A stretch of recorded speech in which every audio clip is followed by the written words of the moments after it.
በስመ አብ ወወልድ ወመንፈስ ቅዱስ አሐዱ አምላክ አሜን። የእግዚአብሔር ሰዎች እንደምን አደራችሁ? እንደምን ሰነበታችሁ? ዛሬም በተለመደው በየቀኑ በቅዳሴ መካከል የሚነበቡ ምንባቦችን ይዘን መተናል ማለት ነው።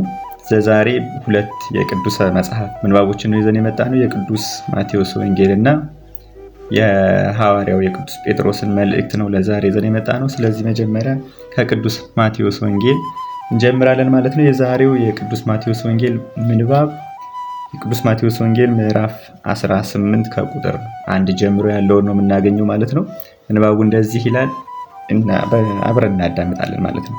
በዚያችም ሰዓት የጌታችን ኢየሱስ ክርስቶስ ደቀ መዛሙርት በመንግሥተ ሰማያት ከሁሉ የሚበልጥ ማን ነው እያሉ ወደ እርሱ ቀረቡ። ሕፃንንም ጠርቶ በመካከላቸው አቆመው፣ እንዲህም አለ፣ እውነት እላችኋለሁ ካልተመለሳችሁ እንደዚህም ሕፃን ካልሆናችሁ ወደ መንግሥተ ሰማያት ከቶ አትገቡም። እንደዚህም ሕፃን ራሱን ዝቅ ያደረገ በመንግሥተ ሰማያት የሚበልጥ ይህ ነው። እንደዚህም ያለውን አንድ ሕፃን በስሜ የሚቀበል እኔን ይቀበላል። በእኔ ከሚያምኑ ከእነዚህ ከታናናሾቹ አንዱን የሚያሰናክል አህያ የሚፈጭበት ወፍጮ በአንገቱ ታስሮ ወደ ጥልቅ ባህር ቢሰጥም ይሻለዋል።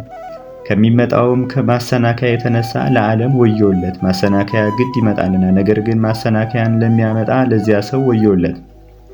እጅህ ወይም እግርህ ብታስትህ ከአንተ ቆርጠህ ጣላት። ሁለት እጅ ወይም ሁለት እግር ኖሮ ወደ ዘላለም እሳት ከምትጣል አንካሳ ወይም ጉንድሽ ሆነህ ወደ ሕይወት ብትገባ ይሻልሃልና። ዓይንህ ብታስትህ ከአንተ አውጥተህ ጣላት። ሁለት ዓይን ኖሮህ ወደ ዘላለም ገሃነም ከእሳት ከምትጣል አንድ ዓይን ኖሮህ ወደ ሕይወት ብትገባ ይሻልሃልና። ከእነዚህ ከታናናሾቹ አንዱንስ እንኳ እንዳትንቁ ተጠንቀቁ።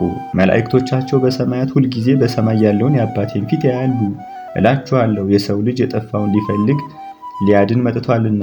ምን ትላላችሁ? 100 በጎች ያሉት ሰው ቢኖር ከመካከላቸውም አንዱ ቢጠፋ በ99ኙም በተራራ ላይ ትቶ የጠፋውን ሊፈልግ ይሄድ የለምን? እውነት እላችኋለሁ ባገኘው ጊዜ ካልጠፉት ከ99 ይልቅ ጠፍቶ ስለተገኘው ፈጽሞ ደስ ይለዋል።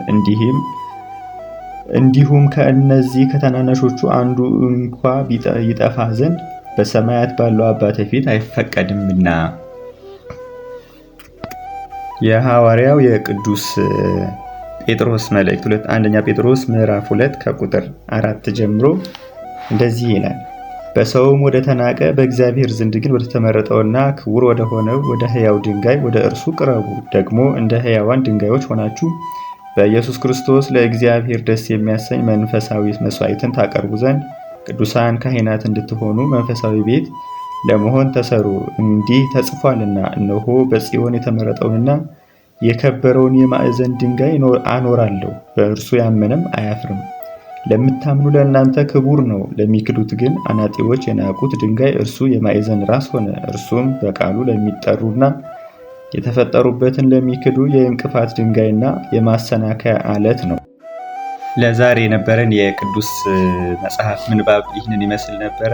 ነገም ደግሞ በእንደዚህ ያለ ምንባብ እስከምንገናኝ ድረስ እግዚአብሔር በሰላም ያደርሰን።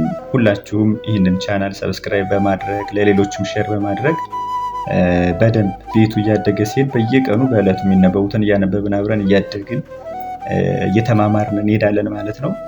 እግዚአብሔር ይስጥልን፣ ይቆያል።